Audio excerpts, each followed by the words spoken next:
Greetings to you, I'm Keith Massey. In an earlier video, I told you the story of how I first learned how to learn new languages. In this video, I will expand upon my strategy of focusing on the basics and also give you very practical advice on matters such as how often to study and what specific methods I have found effective.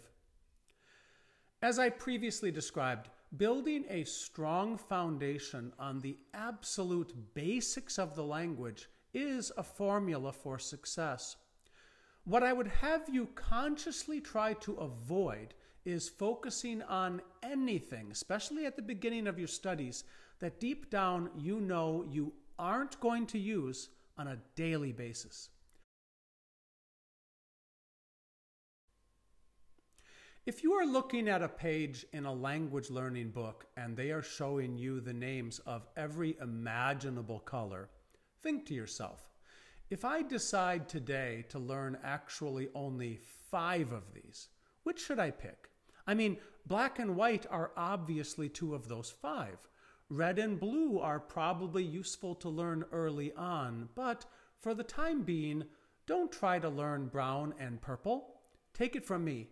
They actually don't come up in conversation as often as the more basic candidates. Now, apply that logic across the board to what you focus on. If you're going to learn just 2 words for food and drink, you probably want to learn the words for bread and water before you learn the words for carrot and milk. Then, there are also words that you really don't ever have to actually learn in order to be a functional speaker.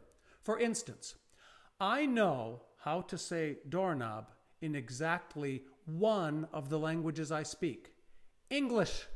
I get by very comfortably in my other languages, and I have never needed to formally learn that and many other words. On my website, I offer to you for free my 5-phase list of vocabulary you really should learn for Spanish, Arabic, Romanian, and Latin. If you are trying to learn a different language than those, I have a blank template of my vocabulary program, which you can fill in using dictionaries or online resources for the language you are studying. Now, going deeper on the topic of vocabulary, my next advice is learn words before you learn grammar. The example I like to use to illustrate this point to students is, someone comes up to you on the street and they say to you, "Me, water, drink, want." Not a single thing is correct about that utterance grammatically. And yet you, as a native speaker, understand perfectly well what that person is trying to express. This example shows you that learning those basic words is the first step toward using a language. Because even if you don't know grammar, as long as you know those words, you can already somewhat make yourself understood. Back to 1984. As I was teaching myself Latin that summer, I began to make vocabulary cards for basic vocabulary. And it seemed sensible to me, in the spirit of the Karate Kid, to expand my vocabulary ahead of my grammatical study, in much the same way that Daniel LaRusso learned balance above all else. I personally do recommend that a person learning a language make their own handwritten set of vocabulary cards. The ancient Roman educator Quintilian noted 2,000 years ago that there is something about looking at information encoded in our own handwriting that makes it easier to memorize somehow. And the value of a simple vocabulary card is that once you have mastered it from the target language to English, you can further deepen your mastery of the words by reversing the direction and confirming whether you know that word from English into the target language. Modern sites like Quizlet are all fine and good, but over the years I have seen that people who make their own handwritten cards are simply more successful. The time and effort in making the handwritten cards was itself valuable study of the words. A few more practical pointers. Never study language silently. If you are reading, always read out loud. That way your mouth and your ears are practicing the language, not just your brain. As far as how much to study, the simple answer is something is better than nothing. Ideally, you should try to study your target language no less than 30 minutes a day. And let's be honest, if learning this new language really is of value to you, you can schedule 30 minutes in your day to study it. But if life occasionally gets in the way, do just 15 minutes rather than nothing. Do just 5 minutes rather than nothing.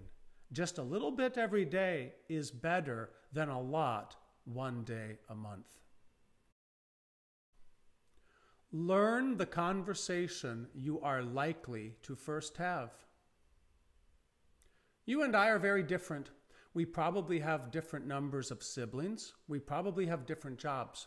We very likely come from different places. And in a basic introductory conversation you and I might have upon meeting each other, we will have very different responses to questions such as, where are you from? What do you do? Please tell me about your family. And so my advice to you is, using whatever resources you have available to you, even such as Google Translate, construct in the language you are studying the script of the typical introductory conversation you will have when you meet a new person. Memorize questions such as, where are you from? What is your name? And also memorize what your answers to those questions will be. Again, this is about mastering the basics as a foundation upon which to build our intermediate knowledge. On my website, I offer you a free template of the basic greetings and phrases that make up a typical introductory conversation. A final point, steer clear of actively trying to learn the profanities of a new language. There are books on the market that actually promote learning profanity as a way to appear fluent. It's actually the fastest way to look like a total fool and certainly doesn't help you learn the language in any significant way.